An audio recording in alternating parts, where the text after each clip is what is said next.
আধুনিক ভারত ও বিশ্ববাসী প্রাচীন ভারতীয় ঋষিদের দেখা পায়নি, কিন্তু দেখা পেয়েছিল প্রাচীন ঋষিগল্প মহর্ষি ব্রহ্মলীন দেওরাহা বাবার, যার রহস্যময় সাধন জীবন রহস্যেই ঢাকা থাকলেও মানুষের কল্যাণ প্রচেষ্টায় তার ক্ষমতাকে তিনি কোনোদিন রহস্যে ঢেকে রাখেননি।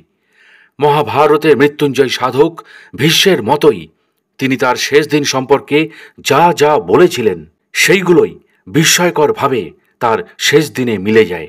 আর এই বিষয়গুলি যদি আপনার কাছে অজানা থাকে, তবে মাচান বাবা বা দেওরাহা বাবাকে নিয়ে আজকের এই তৃতীয় পর্বটি শুধু আপনার জন্যই রইল। কি ছিল অলৌকিক অত্যাশ্চর্য সেই সব ঘটনাগুলি জানতে হলে ও এই চ্যানেলে নতুন হলে এখনই সাবস্ক্রাইব করুন আমাদের সাধক অলৌকিক রহস্য ইউটিউব চ্যানেলটিকে। আর এখন দেখছেন সাধক অলৌকিক রহস্য, বাংলা ভাষায় সাধক জীবনের অলৌকিক ঘটনায় সাজানো অডিও ও ভিডিও লাইব্রেরি। আসুন প্রিয় দর্শক ও শ্রোতা, তাহলে এবার শুরু করা যাক। ব্রহ্মর্ষি মাচান বাবাকে কেন্দ্র করে অলৌকিক অত্যাশ্চর্য ঘটনার কোনো বিরাম নেই, শেষ ছিল না। তাকে কেন্দ্র করে অবাক হওয়ার মতন এত ঘটনা ঘটে গেছে বহু বছর ধরে। এক ভদ্রলোকের জীবনে ঘটে যাওয়া, মাচান বাবাকে কেন্দ্র করে এক ভদ্রলোকের জীবনে ঘটে যাওয়া বিস্ময়কর সত্য ঘটনা আজ আপনাদের শোনাব, যা শুনলে আজও শরীর শিহরিত ও রোমাঞ্চিত পুলকিত হয়ে ওঠে। ভদ্রলোকের বিশেষ অনুরোধে নাম ঠিকানা গোপন রাখা হলো। পশ্চিমবঙ্গের এক মফস্বল শহরের বাসিন্দা মহিম চৌধুরী অস্থিরভাবে পদচারণা করে চলেছেন ঘরের বারান্দায়। রাত তখন 11টা। পালঙ্কে আধ শোয়া অবস্থায় তাঁর স্ত্রী লক্ষ্য করছেন তার স্বামীর ওই রকম ভাবগতিক। স্ত্রী তখন অন্তঃসত্ত্বা, বহুদিন ঘর করেছেন, কত সাংসারিক ঝড় ঝাপটা বয়ে গিয়েছে, কিছুতেই কাবু করতে পারেনি তাকে। সমস্ত রকম অবস্থায় মহিমবাবু নির্বিকার থেকেছেন। স্ত্রীর কত অনুযোগ, সেই অনুযোগকে ধুয়ে মুছে দিয়েছেন, সেই অনুযোগগুলোকে ধুয়ে মুছে দিয়েছেন বারবার তার সেই চিরাচরিত হাসি, ব্যক্তিত্ব এবং অফুরন্ত ভালোবাসা দিয়ে। নির্বিকার, শান্ত, সদাহাস্য, বিনয়ী, সদাচারী এই মানুষটিকে দেখলে ভালোবাসতে ইচ্ছা করে সবারই, আর মধুর ব্যবহারের জন্য ভালোবেসেও ফেলেন সবাই। সেই মানুষটি আজ এত অশান্ত, অস্থির, কিন্তু কেন? তবে কি মহিম চৌধুরীর মনে ঈশ্বর চিন্তা দানা বাঁধছে? মনে পড়ে গেল স্ত্রীর জ্যোতিষীর ভবিষ্যৎবাণী। ভবিষ্যৎবাণী যদি সত্যি হয়, তবে যে কোনো স্ত্রীর পক্ষে সেটা গর্বের ব্যাপার। কিন্তু না না, এসব কি ভাবছি, ভাবলেন তাঁর স্ত্রী। জলাশয় মুহূর্তে যেমন বুদবুদের সৃষ্টি হয়, আবার মুহূর্তে মিলিয়ে যায়, সেই রকম তাঁর স্ত্রীর মনেও বুদবুদের মতো একের পর এক প্রশ্ন জাগছে, আবার আপনা থেকেই হারিয়ে যাচ্ছে, মিলিয়ে যাচ্ছে মনের মধ্যেই। আর স্থির থাকতে পারলেন না স্ত্রী। স্বামীর কাছে সেদিন এগিয়ে এসে বললেন, আজ কি হয়েছে গো তোমার? কদিন থেকেই দেখছি উতলা। মহিম চৌধুরী উত্তর করলেন, কিছুই হয়নি। স্ত্রী বললেন, নিশ্চয়ই হয়েছে, তোমার অস্থিরতা প্রতিটি পদক্ষেপেই বলে দিচ্ছে। মহিম চৌধুরী তখন আর চেপে রাখতে পারলেন না। তিনি বললেন, তুমি ঠিকই ধরেছ, এভাবে বাঁচতে আমি চাই না। দীক্ষা নেওয়ার জন্য মন বেশ কিছুদিন ধরেই আমাকে অস্থির, চঞ্চল করে তুলছে। স্বামী অবেদানন্দের সর্বত্যাগী সন্ন্যাসী শিষ্য তো তোমাকে দীক্ষা দেওয়ার ইচ্ছা প্রকাশ করেছেন, কিন্তু মন থেকে দীক্ষা নেওয়ার সাড়া পাচ্ছি না তাঁর কাছ থেকেই, বললেন মহিম চৌধুরী। তাঁর স্ত্রী তখন বললেন, আজ অনেক রাত হলো, শুয়ে পড়ো, সময় সব ঠিক হয়ে যাবে। এরপর শুয়ে পড়লেন তাঁরা। কিছুক্ষণ পর গভীর ঘুমে আচ্ছন্ন হয়ে পড়লেন স্বামী স্ত্রী দুজনেই। মহিম বাবু সেদিন গভীর রাতে স্বপ্নে পথ নির্দেশ পেলেন। দেখলেন উঁচু মাচার ওপর বসে হাত ছানি দিয়ে ডাকছেন এক প্রাচীন সাধু। তার মঞ্চের আসনের পাশ দিয়ে বয়ে চলেছে পুণ্য সলিলা গঙ্গা। গঙ্গার জলতরঙ্গে ঝলসি উঠছে অস্তাচলগামী সূর্যের গৈরিক আলোক রশ্মি। আর সেই আলোক রশ্মি ভেদ করে মঞ্চে আসীন সেই মহাসাধক হাত ছানি দিয়ে কাছে ডেকে বলছেন, তুই আমার কাছে চলে আয়। ঘুম ভেঙে গেল। স্ত্রীকে ডেকে বললেন তার স্বপ্নের কথা মহিমবাবু। দিনটা ছিল সেদিন 1982 সালের 10ই নভেম্বর, রাত 2:30। কিন্তু কিভাবে হদিশ পাবেন যোগ মুদ্রায় উপবেশনরত সেই মহাতাপসের? কিছুই ঠিক করতে পারলেন না মহিম চৌধুরী। নদীর স্রোতের মতো সময়ে বয়ে চলেছে, কেটে যাচ্ছে একটি একটি করে দিন আর রাত। এইভাবে প্রায় 3 মাস পেরিয়ে গেল। হঠাৎ একদিন মনে পড়ে গেল তাঁর অধ্যাত্ম পথের এক বন্ধুর কথা। স্বপ্নের কথা বললেন তাকে। শুনে বন্ধুটি বললেন, তুমি আমার গুরুদেবের দর্শন পেয়েছ? ব্রহ্মলীন ভগবৎ স্বরূপ দেওরাহা বাবা তোমাকে কৃপা করে স্বপ্নে দর্শন দিয়েছেন। এই ঘটনার ঠিক দুদিন পর পরম পূজ্য দেওরাহা বাবার একখানি বাঁধানো ছবি নিয়ে মহিমবাবুকে দিয়ে বললেন বন্ধুটি রোজ সকাল সন্ধে কিছুক্ষণ বসবে তাঁর সামনে। আরও একটা মাস কেটে গেল। দীক্ষা নেওয়ার জন্য তখন মহিম চৌধুরীর মন খুবই ব্যাকুল। কোনো দিক থেকে তিনি কোনো হদিশ পাচ্ছেন না। ইতিমধ্যে ঠাকুর শ্রী রামকৃষ্ণদেবের দ্বাদশ শিষ্যের অন্যতম স্বামী অভেদানন্দের সর্বত্যাগী সন্ন্যাসী শিষ্য দীক্ষা দিতে তাঁকে আগ্রহী হয়েছেন। স্ত্রী তাঁর অন্তঃসত্ত্বা। মহিমবাবুর ইচ্ছা স্ত্রীর সন্তান প্রসবের পর স্বামী স্ত্রী একসঙ্গে দীক্ষা নেবেন। এই যুক্তিতে তার প্রস্তাব সাময়িকভাবে স্থগিত থাকুক। সন্তুষ্ট মনে সেই যুক্তিকে মেনে নিলেন সেই সন্ন্যাসী। এরপর 1983 সালের এপ্রিল মাসে আধ্যাত্মিক ধ্যান ধারণায় রত আরও একজন বন্ধুর সঙ্গে দেখা করলেন মহিমবাবু। তার মনের অবস্থা দেখে বন্ধুটি বললেন, যোগীরাজ শ্যামাচরণ লাহিড়ীর প্রশিষ্য যুক্তেশ্বর গিরি মহারাজের শিষ্য শ্রদ্ধেয় স্বামী হরিহরানন্দগিরি মহারাজ ফরাসি দেশ থেকে দমদম হয়ে নৈহাটিতে আসছেন। ভারতীয় ক্রিয়াযোগকে দেশ বিদেশে ছড়িয়ে দিচ্ছেন হরিহরানন্দগিরি মহারাজ। তিনি আসছেন নৈহাটিতে, চলো তাঁর কাছেই দীক্ষা নেবে। মনে কথাটা ধরল মহিমবাবুর। ভুলেই গেলেন সেই অপূর্ব স্বপ্ন দর্শনের কথা। নৈহাটিতে যাওয়ার দিনক্ষণও ঠিক হয়ে গেল। 1983 সালের 12ই এপ্রিল সকালে রওনা হবেন তাঁরা, এমনটাই ঠিক হলো। তার আগের দিন 11ই এপ্রিল সন্ধ্যার সময় পূজ্য দেওরাহা বাবার শ্রীমূর্তির সামনে বসার উদ্যোগ করছেন। ঠিক সেই মুহূর্তে বন্ধুটি এসেও হাজির হলেন। দুজনে মিলে বসলেন ঠাকুর ঘরে পরম পূজ্যপাদ দেওরাহা বাবার ছবির সামনে। অন্ধকার ঘরে প্রদীপ জ্বালিয়ে চোখ বুজে মনঃসংযোগ করার চেষ্টা করলেন দুজন। আধ ঘন্টা পর আর বসে থাকতে পারলেন না মহিমবাবু। দারুণ অস্বস্তি বোধ করতে লাগলেন তিনি। বুকের ভেতরে এক অব্যক্ত যন্ত্রণা তাকে উদ্বেলিত করে তুলছে। আসন ছেড়ে উঠলেন মহিমবাবু। বন্ধুটিকে বলেন তার অস্বস্তির কথা, যন্ত্রণার কথা। বন্ধুটি বুঝলেন সব। বললেন, হরিহরানন্দ গিরিজি মহারাজ তোমার গুরু নন। কাল সকালে আমরা নৈহাটি যাচ্ছি না। গুরু তোমার সঠিক সময় মিলে যাবে। কিছুক্ষণ পর বন্ধু চলে গেলেন। মহিমবাবুর যন্ত্রণা এবং অস্বস্তি বোধ ধীরে ধীরে মিলিয়ে গেল। ব্রহ্মর্ষি দেওরাহা বাবার অলক্ষ্য ইঙ্গিতে হরিহরানন্দ গিরিজির কাছে তারপরে আর দীক্ষা নিতে যাওয়া হলো না মহিম চৌধুরীর। এরপর আরও 1.5 মাস কেটে গেল। তারপর একদিন এলো সেই শুভ দিন, শুভক্ষণ। 1983 সালের 8ই জুন দুই বন্ধুসহ স্বপ্নে দেখা সেই পরম পুরুষের দর্শন এবং দীক্ষা নেওয়ার আকাঙ্ক্ষায় হাজির হলেন মহিমবাবু। উত্তরপ্রদেশের দেউরিয়া জেলার লার রোডের উদ্দেশ্যে অনেক বাধা বিপত্তি অগ্রাহ্য করে 9ই জুন কাশীর গোধুলিয়ায় তুলসীদাস ধর্মশালায় দুদিন থেকে যাবেন লার রোড। 10ই জুন বিকেলে তিনি শুনলেন বারাণসীর ওসি ঘাট থেকে আধ মাইল দূরে নাগোয়া ঘাটে অবস্থান করছেন কিংবদন্তি সম মহাসাধক দেওরাহা বাবা। কথাটি শোনার পর বুকের ভেতর আবার সেই অস্বস্তি এবং এক অদৃশ্য আকর্ষণ অশান্ত করে তুলল মহিমবাবুকে। আর সেই অদৃশ্য শক্তির টানে সঙ্গীসহ ওসি ঘাট থেকে নৌকা সহযোগে তিনি চললেন নাগোয়া ঘাটের দিকে। ব্রহ্মলীন দেওরাহা বাবা নাগোয়া ঘাটের মাঝগঙ্গায় তখন মঞ্চে রয়েছেন। গোধূলি লগ্ন তখন চলে এসছে। দূর থেকে আবছা দেখা যাচ্ছে মঞ্চটা, যার অর্ধেকটা জুড়ে রয়েছে একটি ছোট কুঁড়ে ঘর। বাইরে থেকে কাঠের পাটাতনে যোগী সম্রাট তার নিজস্ব মুদ্রায় সমাসীন। হঠাৎ উঠে দাঁড়িয়ে চেয়ে রইলেন নৌকাটির দিকে। তারপর ধীর গতিতে প্রবেশ করলেন মঞ্চের কুঠিয়ার মধ্যে। মঞ্চটি 4টি নৌকা দিয়ে ঘেরা। দর্শনার্থীদের স্পর্শ বাঁচানোর জন্য এই ব্যবস্থা। ইতিমধ্যে সেখানে পৌঁছে গেছে মহিমবাবুর নৌকাটা। নৌকার উপর উঠে এলেন একজন কৌপিনধারী সন্ন্যাসী শিষ্য। বললেন, তোমাদের উপর কৃপাদৃষ্টির কথা জানিয়ে প্রসাদ দিয়েছেন পূজ্য বাবা। শুনলেন মহিমবাবুর দীক্ষা নেওয়ার কথা।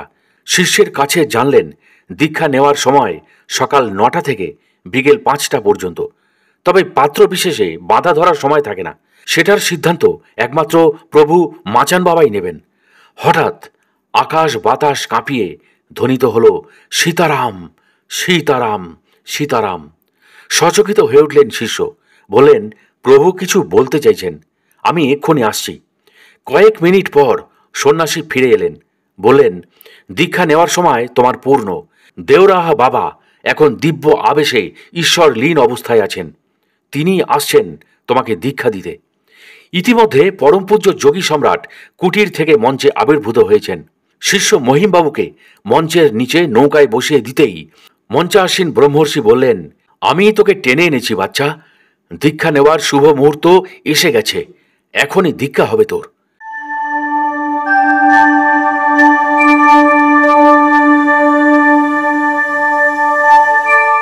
ইচ্ছা শক্তির প্রবল আকর্ষণে টেনে নিয়ে গিয়ে কাশীর মাঝগঙ্গায় 26শে জ্যৈষ্ঠ 1983 সালের 10ই জুন অমাবস্যার সন্ধ্যা লগ্নে মহিম বাবুর অন্তর্মনে রাম নামের শক্তির নিহিত বীজমন্ত্র ছড়িয়ে দিলেন মাচান বাবা। স্বপ্নে দৃষ্ট মহাযোগী ব্রহ্মলীন শ্রী দেওরাহা বাবা তাঁর গুরু হলেন। তারপরেই হয়ে গেলেন সমাধিস্থ। খুলে গেল মহিমবাবুর মনের আরও একটি দিক। মঞ্চে ভাব ও সমাধিতে মগ্ন তখন পূজ্য বাবা। নিচে নৌকায় 3-4 হাত তফাতে বসে আছেন মহিমবাবু। শক্তি নিহিত বীজ মন্ত্রের ধ্বনি কেবলই তখন ধ্বনিত হচ্ছে তার সারা অন্তরে, আর তারই প্রভাবে বাক শক্তি রহিত হয়ে চোখ দিয়ে বইছে অবিরল অশ্রুধারা। আধ ঘন্টা পর ভাব সমাধি কেটে গেল পরম পুরুষের। অর্ধবাহ্য অবস্থায় তিনি বললেন, বাচ্চা মেরা আশীর্বাদ হ্যায়, বাচ্চা मेरा आशीर्वाद है, दया है, दृष्टि है, तेरा छोटी हो गया। মাঝির উদ্দেশ্যে বললেন, এই ভরত নাও খোল দো। ভরত মাঝির মনেও দাগ কেটে গিয়েছে আজকের ঘটনায়। বোঝা গেল তার কথায়। ছুটি হয়ে যাওয়ায় কয়েকটা প্রশ্নের উত্তর জানা হলো না মহিমবাবুর। মাঝিকে বললেন, ইনার কাছে সব সময় ভিড় লেগেই আছে, তাকে একা কোন সময় পাওয়া যাবে ভরত? বেলা 2টোর সময় আসতে পারলে একা পেয়ে যাবেন প্রভুকে, বললেন ভরত। জ্যৈষ্ঠ মাসের দুপুরে প্রচণ্ড রোদ আর গরম বাতাস উপেক্ষা করে আসতে চায় না কেউ। আমার ঘর ঘাটের ওপরেই, আপনার জন্য এইখানে অপেক্ষা করব। আমি নিয়ে যাব আপনাকে বাবার কাছে। পরদিন ঠিক 2টোর সময় ভরত মাঝির নৌকায় এসে পৌঁছালেন মহিমবাবু পূজ্য বাবার মঞ্চের সামনে। বারাণসীর ওসিঘাট থেকে আধ মাইল দূরে নাগোয়া ঘাটের মাঝগঙ্গায় প্রকৃতি যোগী সম্রাটকে সেবা করে চলেছেন অনুভব করলেন মহিমবাবু। পূজ্য বাবার অবস্থান মঞ্চ থেকে আধ মাইল জুড়ে সব সময় ঠান্ডা হাওয়া বইছে। যতদিন প্রভু এখানে থাকবেন শীতল হাওয়াও বইবে তার অবস্থানের শেষ দিন পর্যন্ত। নৌকায় ওঠার সময় ভরত মাঝির কাছে শুনে চাক্ষুষ করলেন, অনুভব করলেন শীততাপ নিয়ন্ত্রিত ঘরে প্রবেশ করলে যে অনুভূতি, ঠিক সেই রকম চারিদিকটা। বরং প্রকৃতির হাওয়ায় আরও বেশি সুন্দর মনোরম লাগছিল তার। পূজ্য বাবার সান্নিধ্যে এসে বুঝলেন ভরত মাঝির কথার সত্যতা। ব্রহ্মর্ষি যোগমুদ্রা সমাসীন রয়েছেন মঞ্চে, ধারে কাছে কোনো লোকজন নেই। মহিমবাবুকে দেখেই বললেন, বাচ্চা গতকাল সন্ধ্যায় তোর দীক্ষা হয়েছে? মহিমবাবু বললেন, হ্যাঁ বাবা। অন্তর্ভেদে দৃষ্টি দিয়ে দেখলেন পূজ্য বাবা। দিবালোকে মহিমবাবুও পূর্ণ দৃষ্টিতে দেখলেন তার স্বপ্নে দেখা মঞ্চে অবস্থানরত প্রাচীন যোগী ঋষিকে। প্রভু বললেন, বাচ্চা মন শান্ত করার কতগুলি গুপ্ত যৌগিক ক্রিয়াকৌশল আছে, সেই গুপ্ত ক্রিয়াযোগ তোকে নিতে হবে। মহিমবাবু বললেন, ক্রিয়াযোগ দেখিয়ে দিন দয়া করে। মাচান বাবা তখন বললেন, আজ থেকে 2 বছরের মধ্যে ক্রিয়াযোগী উচ্চ স্তরের এক সাধকের সাথে তোর যোগাযোগ হবে, তিনিই তোকে সব কিছু দেখিয়ে দেবেন। আমার আশীর্বাদ আর দৃষ্টি রইল। বলেই তখনকার মতো মহিমবাবুকে ছুটি করে দিলেন প্রভু দেওরাহা বাবা। ঠিক 2 বছরের মধ্যে 1985 সালের ফেব্রুয়ারি মাসে যোগীরাজ শ্যামাচরণ লাহিড়ী মহাশয়ের প্রশিষ্য পূজ্য হরিহরানন্দ গিরি মহারাজের সঙ্গে যোগাযোগ হয়ে গেল মহিমবাবুর। তিনি মহিমবাবুর শরীর ও মনে গুরু পরম্পরায় পাওয়া শক্তি সঞ্চারিত করে ক্রিয়াযোগে শিক্ষিত করে তুললেন মহিমবাবুকে। সংসারে থেকেও মহিমবাবু তখন অন্য মানুষ। পরম পূজ্য যোগী সম্রাটের ভবিষ্যৎবাণী অভ্রান্ত প্রমাণিত করে সংসারে মহিমবাবুর জীবনযাত্রা পাল্টে গেল। পূজ্য দেওরাহা বাবার আশীর্বাদ ও দৃষ্টি সদা সর্বদা মহিমবাবুর ওপর প্রসারিত থাকত। সেটা বোঝা গেল পরবর্তী একটি ঘটনায়। তখন কঠিন প্লুরিসিসে আক্রান্ত হয়েছেন মহিম চৌধুরী। প্রচণ্ড অসুস্থ, বিছানায় পাশ ফিরে শোবার ক্ষমতাও তার নেই। সমস্ত ডাক্তার জবাব দিয়ে দিয়েছেন যে কোনো সময় অজান্তে ঘুমন্ত অবস্থায় শ্বাসক্রিয়া তাঁর বন্ধ হয়ে যাবে। মরণাপন্ন মহিমবাবুর কিন্তু ভ্রুক্ষেপ নেই, দুঃখও নেই। গুরু মন্ত্র জপ করার চেষ্টা চালিয়ে যাচ্ছেন অনবরত। একজন প্রখ্যাত ডাক্তারের অভিমত, নিরামিষ খাওয়া চলবে না, আমিষ গ্রহণ করতেই হবে এই সময় তাকে। আমিষ গ্রহণের 3 দিন পর উচ্চ ক্ষমতা সম্পন্ন ইঞ্জেকশন তিনি দেবেন। একটি দুটি নয়, 90টা। মাছ, মাংস, ডিম না খেলে হার্ট ফেল করবেন তিনি। পরিচিত সবাই আমিষ গ্রহণের অনুরোধ জানালেন মহিমবাবুকে বারবার। স্ত্রীর তো কথাই নেই, পা জড়িয়ে ধরে কাঁদছেন আর আমিষ খাওয়ার অনুরোধ করছেন। ভাই, গুরু ভাই, প্রতিবেশী সকলেই বলছেন পথ্য হিসাবে আমিষ গ্রহণ করতে, কিন্তু মহিমবাবু অনর। কোনো অবস্থাতেই তিনি আমিষ গ্রহণ করবেন না। কিছুদিন আগে বৃন্দাবনে দেওরাহা বাবাকে দর্শনকালে এই সম্বন্ধে প্রশ্ন রেখেছিলেন তিনি। তিনি বলেছিলেন, আপনি তো নিরামিষ আহার গ্রহণ করার পক্ষপাতী, কিন্তু টিবি, ফ্লোডিসিস রোগ হলে ডাক্তার আমিষ আহার পথ্য হিসাবে প্রেসক্রিপশন করেন। এই অবস্থায় আমাদের কি করা উচিত? দেওরাহা বাবা তখন উত্তরে বলেছিলেন, কোনো নিরামিষ ভোজী ডাক্তার এই রকম কথা রোগীকে বলবে না বা লিখবে না। সে জানে কোন নিরামিষ খাদ্যে কিরকম খাদ্য গুণ আছে। আমিষ ভোজী ডাক্তার চোখ বন্ধ করে বলে দেবে, আমিষ গ্রহণ না করলে রোগী বাঁচানো সম্ভব নয়, যে কোনো সময় মৃত্যু ঘটবে। সবুজ তরকারি, ডালের জুস, মটরশুঁটি, ফল, দুধ খেলে, আমিষ না খেলেও যে কোনো রোগ থেকে বাঁচা যে সম্ভব বাচ্চা। পূজ্য বাবার কথাগুলি মনে পড়ে গেল শয্যাশায়ী মহিমবাবুর। ইতিমধ্যেই ভাই, গুরু ভাই সবাই চলে গেছেন। ফাঁকা পেয়ে স্ত্রীকে তিনি কাছে ডেকে বললেন, ঠান্ডা মাথায় ভেবে দেখো, চলে যাওয়ার সময় পূর্ণ হলে আমিষ গ্রহণ করলেই সুস্থ হয়ে যাব, তা কখনো হয়? আমার কথা বিশ্বাস করলে তুমি দেখতে পাবে, গুরু কৃপায় আমার কিন্তু কিছুই হবে না। ডাক্তারেরও উপরওয়ালা আছে, গুরুদেবও পরীক্ষা করে দেখছেন আমি কি করি, মনের গতি প্রকৃতি এই চরম সংকটজনক অবস্থায় আমার কি রকম। কিন্তু স্ত্রী বললেন, আমার তো বড় ভয় করছে। ডাক্তাররা বলেছেন, বললেন স্ত্রী। মহিমবাবু বললেন, তুমি দেখো, আমার কিছুই হবে না। মহিমবাবুর অন্তিম অবস্থার কথা শুনে তাঁর এক গুরু ভাই কলকাতা থেকে দেখতে এসছেন তাকে। বেলা তখন 11টা। পেশায় তিনি সাংবাদিক। ঘণ্টাখানেক থেকে পরের ট্রেনে কলকাতায় ফিরবেন বলেই তিনি ফোনে খবর দিয়েছেন পূজ্য বাবার ঘনিষ্ঠ এক প্রধান বাঙালি শিষ্যকে। মহিমবাবুর চরম অবস্থার কথা তিনি জানালেন। ডাক্তারেরা জবাব দিয়েছেন যে কোনো সময় অজান্তে মৃত্যু ঘটবে। খবর পেয়ে বিকেলে মঞ্চাসীন পূজ্য দেওরাহা বাবার শ্রীচরণে নিবেদন করলেন সেই প্রবীণ বাঙালি শিষ্য, ভগवान आपको कृपा पात्र भक्त महिम चौधरी बहुत बीमार है। सब डॉक्टर जवाब दिया, सरकार आपको कृपा दृष्टि আকর্ষিত हो। মাচান বাবা তার শ্রীমুখ শিষ্যের দিকে ঘুরিয়ে বললেন, বাচ্চা ফির বলো। পুনরায় বললেন অসুস্থতার কথা, ডাক্তারের জবাব দেওয়ার কথা। শুনে বললেন ব্রহ্মলীন देवराहा बाबा, अरे बच्चा वो भी हमारा भक्त है, सब ठीक हो जाएगा, हमारा दया लिख दे। রাতে খাওয়ার পর বীজ মন্ত্র জপ করতে করতে ঘুমিয়ে পড়েছেন মহিমবাবু। তার স্ত্রীও স্বামীর ভবিষ্যৎ পরিণতির কথা ভেবে মন প্রাণ দিয়ে গুরুমন্ত্র জপ করে চলেছেন শয্যায় শুয়ে। তারপর এক সময় ঘুমিয়ে পড়েছেন কখন? সেই দিনই রাতে ঘটে গেল এক অত্যাশ্চর্য ঘটনা। সালটা ছিল 1989 সালের 21শে জানুয়ারি।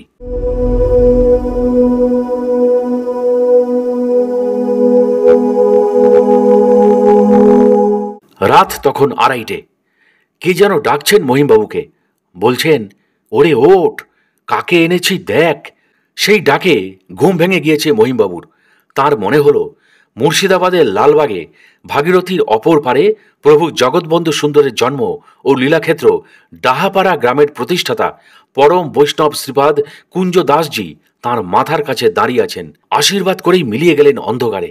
পর মুহূর্তেই গোটা ঘর দিব্য জ্যোতিতে ভরে উঠল। ওই তীব্র আলোক রশ্মির মধ্যে ফুটে উঠল ডাহাপাড়া ধামেশ্বর প্রভু জগৎবন্ধুর দিব্য অলৌকিক মূর্তি। শোনা গেল অপার্থিব কণ্ঠস্বর, এই তুলসী পত্রগুলো খেয়ে নিবি। একটি একটি করে তুলসী পত্র ফেলছেন প্রভু। 8টি তুলসী পত্র ফেলার পর আশীর্বাদ করে অন্তর্হিত হলেন মহাবতার শ্রী জগৎবন্ধু সুন্দর। দিব্য আলোক রশ্মি তখনও মিলিয়ে যায়নি। এবার ফুটে উঠল ব্রহ্মলীন দেওরাহা বাবার শ্রীমূর্তি। বললেন, বাচ্চা দয়া দয়া দয়া। দক্ষিণ হস্ত ঊর্ধ্বে উঠিয়ে আশীর্বাদ করতে করতে মিলিয়ে গেল সব। গোটা ঘর গাঢ় অন্ধকারে ডুবে গেল। দুচোখ বেয়ে তখন মহিমবাবুর ঝরছে আনন্দাশ্রু। তাঁর সারা শরীর রোমাঞ্চিত, শিহরিত, হরষিত, পুলকিত, অশ্রুসিক্ত।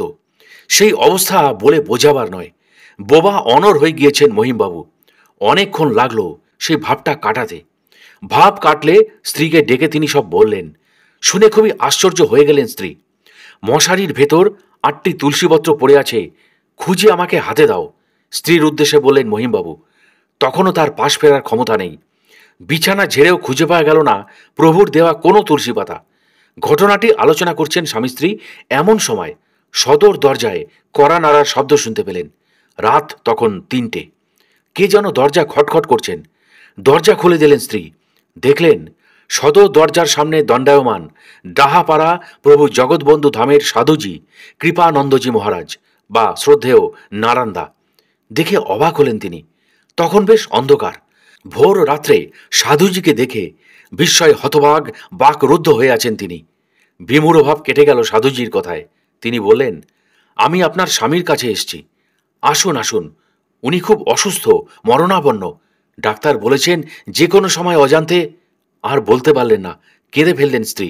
কৃপানন্দজি বললেন, প্রভু জগৎবন্ধু আপনাদের ওপর খুব সদয়, কাঁদবেন না। আপনার স্বামীর কোনো অমঙ্গল হবে না। আপনাদের বাড়ির কাছে গতকাল বিকেলে এক ভক্তের বাড়িতে আমি এসছি। রাতে ঘুম ভেঙে গেছে 2:45। তখন থেকে কেবলই মনে হচ্ছে প্রভু যেন নির্দেশ দিচ্ছেন আপনার স্বামীকে চরণ তুলসী দিয়ে আসতে। নিয়ে এসেছি চরণ তুলসী। সবচেয়ে আশ্চর্য, সাধুজি মহিমবাবুর হাতে দিলেন ঠিক গুনে গুনে 8টি চরণ তুলসী। ঘটনাটি সবিস্তারে জানালেন সাধুজিকে। শুনে বিস্ময় অভিভূত হয়ে জড়িয়ে ধরলেন প্রভু জগৎবন্ধু সুন্দরের অযাচিত কৃপাপাত্র মহিমবাবুকে। দুজনের চোখেই তখন জলের ধারা, অঝোর ধারায় ঝরে পড়ছে আনন্দাশ্রু। 2 দিন পর পেয়ে গেলেন পূজ্য দেওরাহা বাবার প্রবীণ বাঙালি শিষ্যের একটি চিঠি। চিঠিতে সেই কথা লেখা আছে, ও হি হামারা ভক্ত হ্যায়, হামারা দয়া লিখ দে। পত্রটি এখনো সুরক্ষিত আছে। এই ঘটনার কয়েক মাস পর গুরু পূর্ণিমাতে হাজির হয়েছিলেন মহিমবাবু পূজ্য দেওরাহা বাবার দরবারে। তখনও তিনি সম্পূর্ণ সুস্থ নন। ভারতের বিভিন্ন প্রান্ত থেকে সাধু, সন্ন্যাসী, শিষ্য, ভক্ত, দর্শনার্থীদের ভিড় উপচে পড়ছে তাঁর কাছে। গুরু পূর্ণিমায় আশীর্বাদ নিতে এসেছেন মহাযোগীর। ভিড় নিয়ন্ত্রণ করছে 25-30 জন পুলিশ। ভেতরের মাচা থেকে 20 হাত দূরে ডেকে নিচ্ছেন পূজ্য বাবার 15 জন শিষ্য। একসাথে ডাক হচ্ছে 200 জনের। কয়েকটা সারিতে দাঁড় করিয়ে বলছেন শিষ্য, আপনাদের মনের কথা দেওরাহা বাবার সরকারকে জানান মনে মনে। তিনি আশীর্বাদ করলে সফল হবে। হাত জোর করলেন সবাই। মঞ্চাসীন প্রভু 2 হাত তুলে আশীর্বাদ করলেন। শিষ্যরা সকলের হাতে প্রসাদ তুলে দিয়ে ছুটি করিয়ে দিয়েছিলেন। আর যে সেখানে থাকার হুকুম নেই। পুলিশের সাহায্যে সোজা গন্তব্যস্থলে।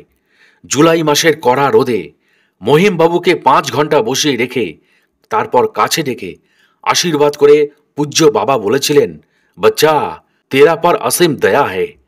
তাঁর অপরিসীম দয়া, আশীর্বাদে সম্পূর্ণ সুস্থ তখন মহিমবাবু। প্রতি মুহূর্তে গুরুমন্ত্র স্মরণ করার চেষ্টা তিনি তখনও চালিয়ে যাচ্ছেন। 1963 সালের 6 জুন পরম পূজ্য যোগী সম্রাট মাঝ গঙ্গায় অবস্থান করছেন কাশীতে। ওসিঘাট থেকে আধ মাইল দূরে মাঝ গঙ্গায় মাচার ওপর একখানি কুঠিয়া দেখা যাচ্ছে। মঞ্চের উপর কুঠিয়ার ভেতর যোগমুদ্রায় সমাসীন রয়েছেন মহাবতার দেওরাহা বাবা। দুপুর বেলায় ঘড়িতে তখন 2টো। লখনৌ থেকে কাশীর ওসিঘাটে এক ভক্ত দর্শনার্থী ঠিক ওই সময় এসে পৌঁছেছেন। ভিড় এড়াবার জন্য বেছে নিয়েছেন ওই সময়টাকে। এক মাঝিকে সঙ্গে নিয়ে নৌকা করে হাজির হয়েছেন মঞ্চের কাছাকাছি। মঞ্চে ঘিরে রয়েছে 4টি নৌকা। ভক্তরা জয় সিয়ারাম, জয় সিয়ারাম কীর্তন করে চলেছেন। একজন শিষ্য যোগী সম্রাটের উদ্দেশ্যে বললেন, সরকার লখনৌ সে এক ভক্ত আয়ে। পূজ্যবান দেওরাহা বাবা 10 মিনিট পর কুঠিয়া থেকে বেরিয়ে ভক্তদের প্রার্থনা শুনে আশীর্বাদ করে আবার ঢুকে গেলেন কুঠিয়ায়। ইতিমধ্যে কখন যেন ঘন কালো মেঘ জমে সারা আকাশ ছেয়ে গেছে। জোরে জোরে বাতাস বইতে শুরু করেছে। নৌকো ওসিঘাটের দিকে এগিয়ে আসছে। আস্তে আস্তে বাতাসের বেগ তীব্র থেকে তীব্রতর হতে লাগলো। তারপর শুরু হয়ে গেল প্রচণ্ড ঝড়, সেই সঙ্গে মুষলধারায় বৃষ্টি। মাঝ গঙ্গায় তখন নৌকা হাবুডুবু খাচ্ছে, জল ঢুকছে। যে কোনো সময় নৌকা উল্টে গিয়ে কে যে কোথায় ছিটকে যাবে তার কোনো ঠিকানা নেই। মাঝি এবং ভক্তের উচ্চ কণ্ঠের আর্ত চিৎকার মাঝে মধ্যে বাতাসে ভেসে আসছে, বাঁচাও বাঁচাও, রক্ষা কিজিয়ে প্রভু। আর্ত চিৎকারে গঙ্গার পূর্ব পারে ঝুপড়ি থেকে বেরিয়ে এলেন যোগী সম্রাটের কজন শিষ্য। সঙ্গে আছেন ডক্টর ভগবান মিশ্র, মদনমোহন মালবীয় স্নাতকোত্তর মহাবিদ্যালয়ের অধ্যক্ষ। তার বাড়ি ছিল ভাটপার রানী, জেলা দেউরিয়া, উত্তরপ্রদেশ। পরম পূজ্য যোগী সম্রাট বিপদাপন্ন ভক্তের করুণ আর্তনাদে কুঠিয়া থেকে বেরিয়ে মঞ্চে এসে দাঁড়ালেন। তারপর অপলক দৃষ্টিতে তাকিয়ে থাকলেন উত্তাল ঢেউয়ে পড়া বিপন্ন নৌকাটির দিকে। উচ্চ কণ্ঠে বললেন, বাচ্চা ঘাবড়াও মাত। ঝড়ের গতি প্রচণ্ড আকার ধারণ করতে লাগলো আস্তে আস্তে। পূজ্য বাবার কটাক্ষ পাতে দুলতে থাকা প্রায় নিমজ্জমান নৌকা সোজা হয়ে দ্রুত গতিতে এগিয়ে চলল তীরের দিকে। নৌকায় ঝড়ের গতি স্পর্শ করছে না, আর আশেপাশে প্রচণ্ড ঝড়, অথচ স্থির জলপথে নৌকা চলেছে দ্রুত গতিতে পাড়ের দিকে। তারপর এক সময় তীরে এসে লাগল। পরম পূজ্য দেউরাহা বাবা তখন ঢুকে গেলেন কুঠিয়ার মধ্যে। সকলে অত্যাশ্চর্য হয়ে প্রত্যক্ষ করলেন সেদিন যোগী সম্রাট মাচান বাবা বা দেউরাহা বাবার যোগ ও বিভূতি।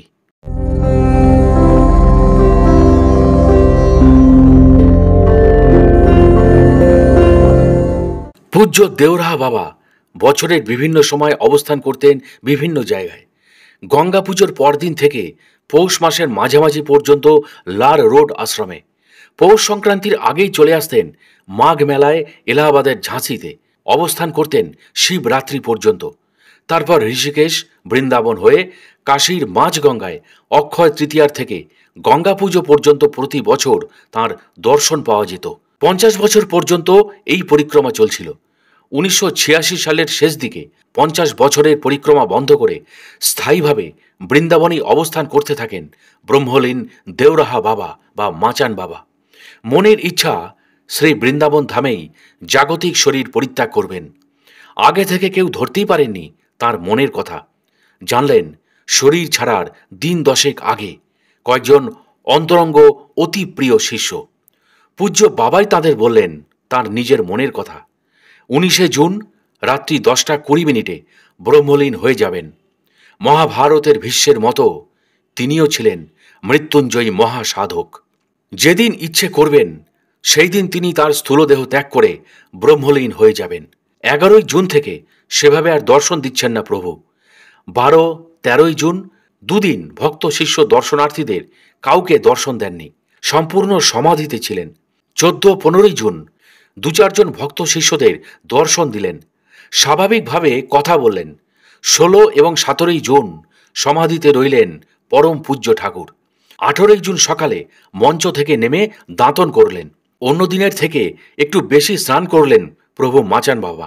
19 জুন গোটা এলাকা পুলিশে পুলিশে ছয়লাভ। ইতিমধ্যে খবর ছড়িয়ে গেছে প্রভু দেউরাহা বাবা আজ তাঁর নশ্বর দেহ ত্যাগ করবেন।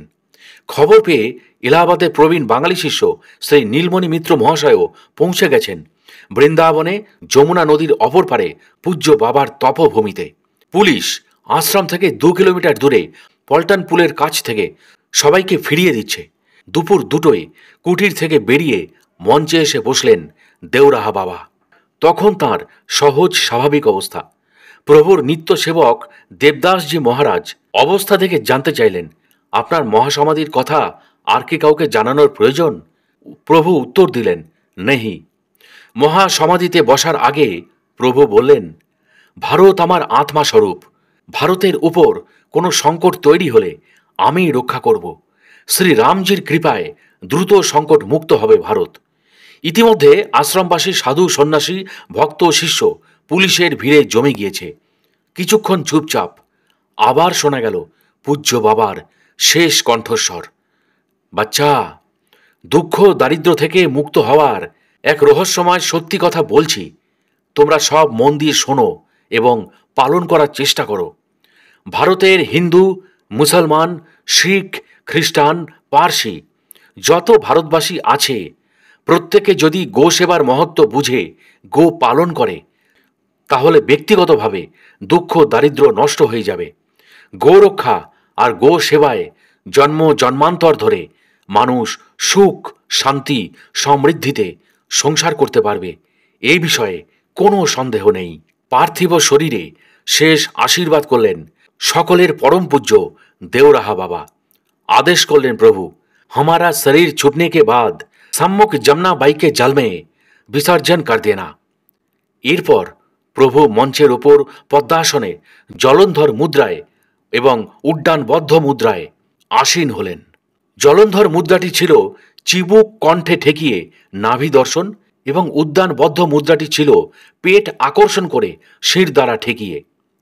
প্রাণবায়ুকে তিনি সহস্রায় নিয়ে যাচ্ছেন, তারপর সমাধিস্থ হয়ে গেলেন। 3:10 একবার দীর্ঘভাবে শ্বাস গ্রহণ করলেন। বিকেল 4:10 আর কোনো সারাশব্দ তাঁর নেই। পদ্মাসনে জলন্ধর মুদ্রায় এবং উড্ডানবদ্ধ মুদ্রায় সমাধিস্থ হলেন প্রভু দেওরাহা বাবা। মহাসমাধি নিচ্ছেন মহাসাধক দেওরাহা বাবা। আশ্রমের পরিবেশ তখন বড়ই করুণ, বেদনাদায়ক। উপস্থিত ভক্ত শিষ্যদের মন খুবই বিষাদগ্রস্ত। দুমড়ে মুচড়ে উঠছে অনেকের মন, আচরণেই তা প্রকাশ পাচ্ছে। অতিরিক্ত ভালোবাসার জনকে হারালে ভেতরটা হাহাকার করে ওঠে, অথচ কাউকে কিছু বলতে পারে না। কথা হারিয়ে যায়, বোবা হয়ে যায় অনেকে, সেই অবস্থাটাই দেখা যাচ্ছে। আবার কেউ কেউ নিজেকে সামলাতে না পেরে শব্দ করেই কাঁদছেন। চোখের সামনে স্বেচ্ছায় চিরতরে হারিয়ে যাচ্ছেন প্রভু দেওরাহা বাবা। সেই দৃশ্য সহ্য করা যে সত্যিই খুব কঠিন। সেদিন রাত 10:20 প্রাণবায়ু সহস্রাতে পৌঁছাতেই এক বিস্ফোটের শব্দ হল। সচকিত হয়ে উঠলেন সকলে। দেখলেন ব্রহ্মতালু ভেদ করে ব্রহ্মলীন হয়ে গেছেন ভগবৎ স্বরূপ পরম পূজ্য যোগী সম্রাট দেওরাহা বাবা। উত্তরায়ণে আষাঢ় মাসের কৃষ্ণপক্ষে যোগিনী একাদশী তিথিতে পূজ্য বাবার অনন্য ভক্ত পুলিশ অধ্যক্ষ শৈলজাকান্ত মিশ্র সদল বলে ওই সময় তপভূমিতে উপস্থিত ছিলেন। ওয়ারলেসে গোটা বিশ্বে খবর পৌঁছে গেল সঙ্গে সঙ্গে। দূরদর্শন, আকাশবাণী ও সংবাদপত্রের মাধ্যমে জেনে গেলেন ভারতবাসী তথা বিশ্বের আগ্রহী জনসাধারণ। স্থির হল তার শরীরের বিসর্জন ব্যবস্থা। সুসজ্জিত বিশাল সিংহাসন তৈরি হয়েছে। পুষ্পসজ্জিত সিংহাসনে শরীর স্থাপিত বসা অবস্থায় রয়েছেন প্রভু। নাইলনের দড়ি দিয়ে বাঁধা। ব্রহ্মতালু ফেটে প্রাণবায়ু নির্গত হয়েছে বলে সেখানে ক্ষতচিহ্ন, তাই সুন্দর ফুলের মুকুট মাথায় পরিয়ে দেওয়া হয়েছে। 20 এবং 21 জুন বিকেল 3টে পর্যন্ত প্রশাসনিক আধিকারিকগণ, বিভিন্ন রাজনৈতিক দলের বলিষ্ঠ নেতানেত্রীরা, বিশেষ করে অটল বিহারী বাজপেয়ী, ইউপিএর তৎকালীন মুখ্যমন্ত্রী মুলায়ম সিং যাদব, বহু মন্ত্রী, এমপি, এমএলএ সহ কয়েক কোটি মানুষ তাঁকে অন্তিম দর্শন করে শেষ শ্রদ্ধা জানালেন। 21 জুন বিকেল 3টের পর পূজ্য দেওরাহা বাবার সেবক শ্রী দেবদাসজি মহারাজ এবং রাম সেবক দাসজি মহারাজ পঞ্চগব্য সহকারে পূজ্য বাবার শরীরের স্নান শেষ করলেন।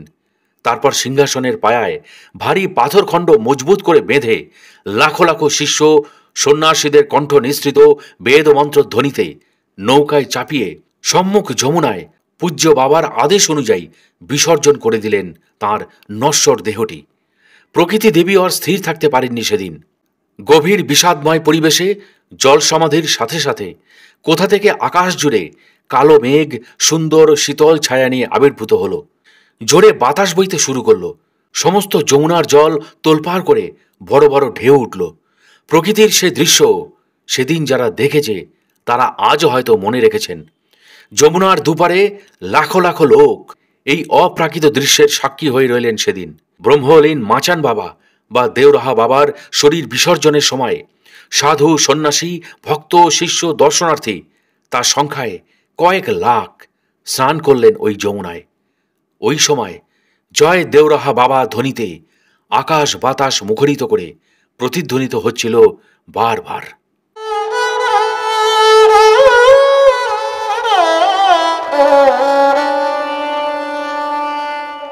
প্রিয় দর্শক ও শ্রোতা, আজকের এই কাহিনীটি আপনাদের কাছে কেমন লাগলো তা অবশ্যই আমাকে কমেন্ট ও লাইক দিয়ে জানাবেন। এবং এই ধরনের কাহিনী নিয়মিত যদি পেতে চান তবে অবশ্যই আমাদের সাধক অলৌকিক রহস্য ইউটিউব চ্যানেলটি একটুও মনে দ্বিধা না রেখে বা সময় নষ্ট না করে এখনই সাবস্ক্রাইব করে ফেলুন এবং পাশের বেল আইকনটিও অল করে দিতে ভুলবেন না। তাহলে আজকের মতো বিদায় নিচ্ছি। খুব শীঘ্রই ফিরে আসছি কোনো মহাত্মা যোগী পুরুষের অলৌকিক জীবন কথাকে নিয়ে।